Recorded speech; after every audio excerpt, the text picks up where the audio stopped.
Welcome to the risk management video. My name is Phil Chung, and I am with the Community Development Unit of Alberta Culture, Multiculturalism, and Status of Women. Before I begin, I would like to mention that the goal of our board development webinar video series is for board members of nonprofit organizations to have the basic knowledge, skills, and tools to be successful in their work.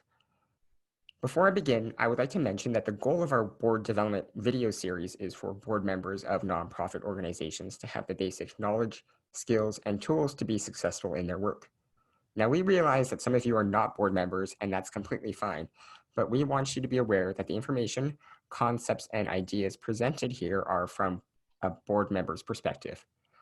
Also, the information presented here is aimed at an introductory level or as a refresher for board members to ensure that they have the base level understanding of board governance concepts and principles needed to successfully do their work. We do have other resources that we can also share with you, such as our toolkit. There is a link in the description of this video to our toolkit that provides additional resources and links that we think are helpful for you and your nonprofit organization as you tackle your governance issues. Included in this toolkit is a copy of the slides we use in this video and all the videos in our board development video series. You can also hit the subscribe button down below and turn the notifications on to subscribe to our YouTube channel and get notification about our upcoming videos. The last thing I want to mention before we get going is that in this video, we are not providing advice. The information offered in this video and the related materials are not intended to constitute legal advice, the rendering of legal concepts, consulting, or other professional services of any kind. We simply want to share with you information that we think will be helpful for board members as you navigate your organization through its governance and operations. So without further ado, let's get going. By the end of this video, you'll be able to explain liability and implications of incorporation on board members' liability, explain why risk management is important and what effective risk management requires, explain the board's role in risk management, identify the 7 steps in the risk management process, and explain why boards need to complete these steps. So let's begin with a very brief overview of the 4 key roles of the board, the 7 responsibilities of the board, and where risk management fits into this perspective of what a board needs to do in order to fulfill its role. Boards can be described in many different ways as well. You have probably heard of operational boards, working boards, policy boards, and governance boards. We're not going to discuss the various kinds of boards today. Rather, we'll focus more on the importance of the board's roles and responsibilities. There are also many different ways to define the work of a board. The roles and responsibilities of a board can mean different things to different people. One person's role could be another person's responsibility. In our research, we found a way to describe the roles and responsibilities in such a way that we think is consistent and meaningful for all boards. So let's dive into the 4 roles. When we talk about governance, we talk about these 4 key roles, and the board needs to be active in each one of them. They are to define and advance the organization's purpose, ensure, develop, and conserve resources, to provide oversight, and to engage in outreach with stakeholders. The board has to continuously work on these 4 things, no matter how small or how large the organization is, how many board members there are, or whether the organization has only board members and a few volunteers, or has paid staff and management staff. The board sets up the work of an organization with these 7 responsibilities in mind, and these 7 responsibilities support the 4 key roles. When the board directs the organization and it works in each one of these 7 responsibilities, the 4 key roles of the board will improve. So what is the relationship between the 4 key roles and the 7 responsibilities? Our answer is that one does not necessarily need to come before the other. As you work on one, your understanding of the other will improve. You could say that the 7 responsibilities support the 4 key roles. That would be correct. You could also say that the 4 key roles can determine which of the 7 responsibilities you work on first. That would also be correct. As the arrows in this slide imply, working on one supports the other, and working on both will increase your understanding of your organization. We'll come back to this near the end of the video, but right now, let's prepare ourselves for a look at risk management by first understanding a little more about our legal context and about liability. Incorporation as a nonprofit organization provides board members with some protection with regards to personal liability. For example, if you are incorporated under the Societies Act, your organization has almost the same legal status as an individual. In other words, because the organization is a legal entity, it carries much of the responsibility for the actions carried out by the individuals in the organization. However, even if an organization is incorporated, individual board members may still be held personally liable for the actions of the organization. As the slide says, incorporation does not limit personal liability entirely. So now let's talk about liability. A general definition is that liability is being responsible for the losses we cause and for compensating those who suffer as a result of our conduct failing to meet an acceptable standard in the eyes of the law. So if we do something that causes harm or loss to someone else, and this happened because we were not doing enough to prevent the harm or loss, then we are responsible for the consequences. And this transitions into a conversation about personal liability. Personal liability is minimized when board members are acting prudently within their authority and are not negligent. Now, when we present this information, many people often ask, well, what does acting prudently mean? And we would say that acting prudently means that board members understand their legal obligations, both in terms of what the organization must do and how they should behave as board members.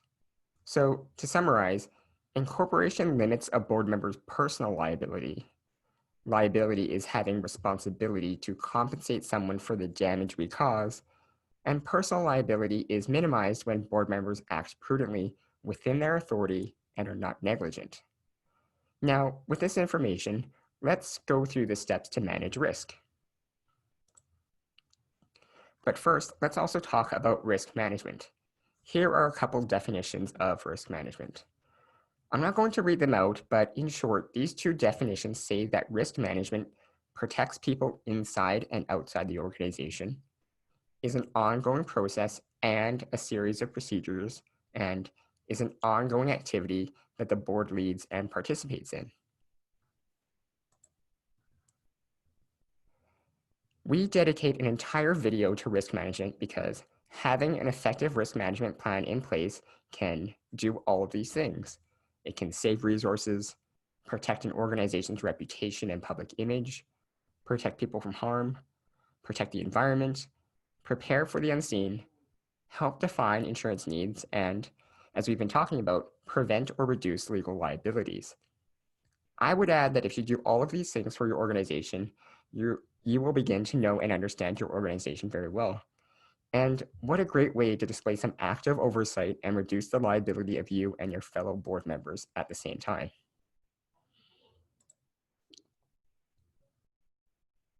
The nature of risks encountered for nonprofit organizations vary from organization to organization.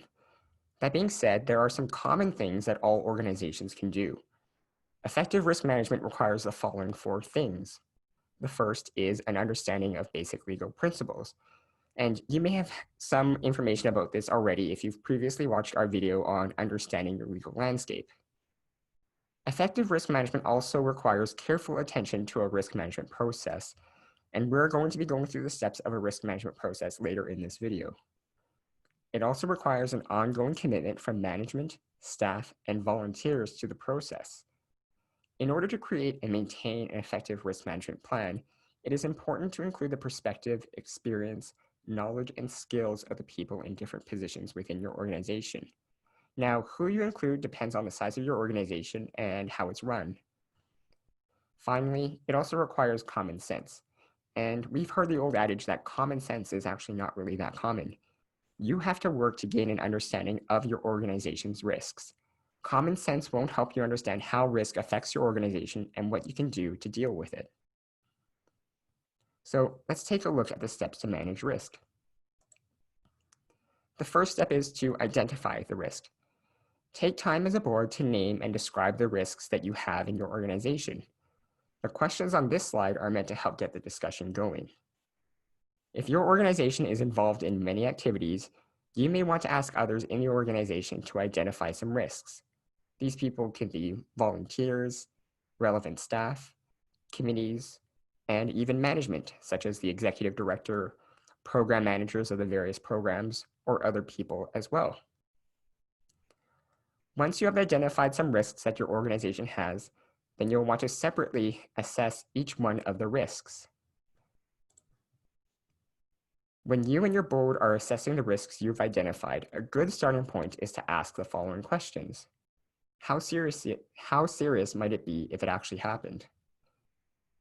If that risk actually occurs, what could happen to the organization, its programs, the finances, or other parts of the organization if that risk happened? Essentially, you'd be asking, what would the impact on the organization be? And third, how likely is it that this risk will occur? To help us answer two of these questions, we can use this tool called a heat map, which you can see on your screen right now. As you can see, the vertical axis refers to the potential impact on the organization for a risk that actually happens. The horizontal axis refers to the likelihood of the risk actually happening, and each axis has a scale of 1 to 3. The numbers in each colored box are determined by multiplying the values of the horizontal and vertical axes. So if you think a risk will have a very significant impact on your organization, you would give it a number 3 or a high impact. If that same risk has an unlikely chance of occurring, you would give it a 1 on the likelihood axis or consider it remote. Then if you multiply 3 by 1, you have the number 3, and that risk can be put in the top left of the heat map in the yellow square. If you decide to meet in person, this picture of a heat map shows you how easy it can be to make one and use it during a board meeting or committee meeting when you are assessing a few risks. There are also a number of online collaboration spaces like Jamboard that you can use to replicate this heat map online and use it in your online meetings. There's a template of this heat map on Jamboard in the toolkit that you can use for your meetings. Once you have assessed the risks in your organization, you might ask, how might you prevent that risk from happening? A simple question to help your board is, what will we do to prevent the harm from occurring? And answering this question fulfills the third step to manage risk. This list provides broad ways of describing a few strategies for preventing risk. These strategies include the following. You can avoid it by participating in certain, or by rather not participating in certain activities. You may decide not to do an activity just because the risk is high and you cannot properly manage it. You can share or transfer that risk. While insurance is a common way to share the risks with insurers, organizations may also share risks by working together. For example, to reduce the risk of a fundraising event, two organizations could co-present the event together and share the costs as well as the profits and donations. You can reduce or mitigate risk by putting in place policies, procedures, and processes designed and intended to reduce risks. Finally, you can also just accept that some risks are inevitable and may be intrinsic to the organization's purpose. For example, if your organization deals with vulnerable populations, it may be part of your regular operations to deal with risky situations. You may just need to accept these risks because they are part of the activities that help you achieve your organization's purpose. At this point, I've discussed 3 steps of the risk management process: identify, assess, and prevent, but there are 4 more. The 4th step is risk response, and in this step, the organization asks, how can we be prepared to respond to problems? What contingency plans can we create to deal with the consequences of decisions and actions? The 5th step is to create, communicate, and implement a plan. This next step is fairly self-explanatory. You create a plan, you communicate it to those that need to know about it, and then you implement it. The 6th step is to monitor, and once the plan is implemented, you monitor it to ensure that it is implemented as intended. The last step is to evaluate. While monitoring the implementation, you can also evaluate all aspects of the plan from step 1 to step 7. And yes, you can even evaluate the evaluation. You might ask questions like, is the plan doing what you expected it to do? If not, why not? And if yes, what is working? You might also want to ask, are the assumptions you made about the risk when you first developed the plan still valid? One of the key responsibilities of a board is in policymaking. To reduce risk, the board must be aware of their responsibilities and develop policies to ensure these responsibilities are met. Bourgeois notes that boards make decisions but do not always implement them in person. One way to ensure implementation is to put in place policies that must be followed by staff, volunteers, and agents carrying out their respective duties. Policies allow the board to delegate to others the authority to act on behalf of the organization, but it does so in a way that maintains the board's control. And here are some key things to remember. Risk can generally be reduced or avoided by good risk management, the oversight of which is one of the key responsibilities of a board of directors. A board is responsible for establishing policy, approving decisions beyond the authority of staff, if they have any, and overseeing the management of risk. A board may delegate much of the work involved in managing risk, but can never delegate its responsibility for oversight. Earlier, I went over the benefits of having an effective risk management plan. How, if at all, are they connected to the 4 key roles of the board?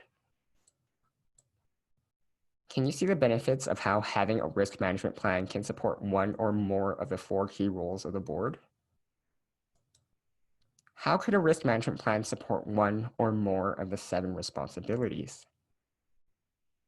And can you see how the 4 roles and the 7 responsibilities support one another? Lastly, I want to leave you with this. Consider these. Risk is everywhere. Organizations can't eliminate all risk. Risk management is all about good business practices. And the greatest risk of all is if you do nothing. Our contact information is on the slide, and they are in the toolkit as well. If you are in Alberta, if you have a question and you need further information or would like to request services, you can contact us through email and phone. You can also access our website to know more about our resources and services. If you want to be informed of our future services and resources, you can add your email address to our subscription form and you will receive information about our services and resources as they become available. The link to the subscription form is in the description of this video as well. Finally, thank you for your attention. Take care, stay healthy, and always remember that our communities have so much more because of everything you and your organization does. Thank you all, and bye for now.